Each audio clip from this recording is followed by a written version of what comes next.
महाशिवरात्री भक्ती रजनी 2026 मध्ये सहभागी होण्याची दुर्मिळ संधी जी अनाथ संस्थेच्या वतीनं या युगाची शिव असलेल्या माहुतार बाबाजींचे शिष्य श्री गुरु गणेश जगदीशन यांच्या दिव्य उपस्थितीत रात्री 9 ते पहाटे 4 जनार्दन स्वामी आश्रम इथं आजच संपर्क साधा 8779 68 02 33 वर।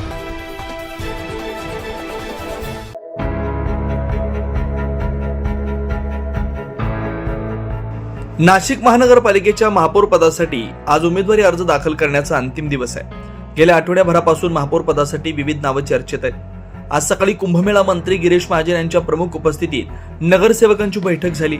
यावेळी स्थानिक पातळीवरून मुख्यमंत्री देवेंद्र फडणवीस आणि पक्षाचे प्रदेश अध्यक्ष रवींद्र चव्हाण यांच्याकडे 4 नावं पाठवले होते। यामधून 2 नावं निश्चित करण्यात आलेत। महापौर पदासाठी हिमगौरी आडके आहेर तर उपमहापौर म्हणून मच्छिंद्र सानप यांची नावं निश्चित झाली असल्याची माहिती त्यांनी दिली। आज शेवटचा दिवस 3 तारीख 2 वाजेपर्यंत फॉर्म भरायची मुदत होती। अजूनही आहे 15 मिनिट। आज भारतीय जनता पक्षातर्फे आमची जवळपास 72 नगरसेवक 122 पैकी या ठिकाणी निवडून आलेले आहेत। क्लिअर मेजॉरिटी आमची या ठिकाणी आहे आणि म्हणून आम्ही आज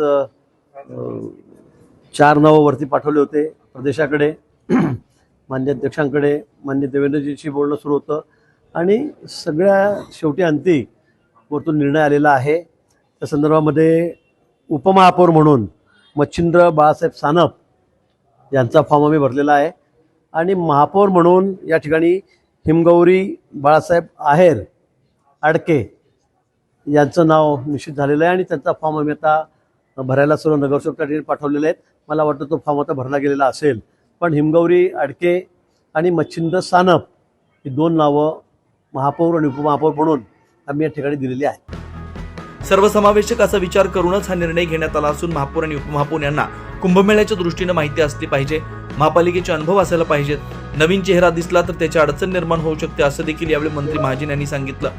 त्यामुळे आता नाशिक महानगरपालिकेत बहुमत मिळवलेल्या भाजपकडून हिमगौरी आडके आणि मच्छिंद्र सानप यांच्या नावावर शिक्कामोर्तब झालाय।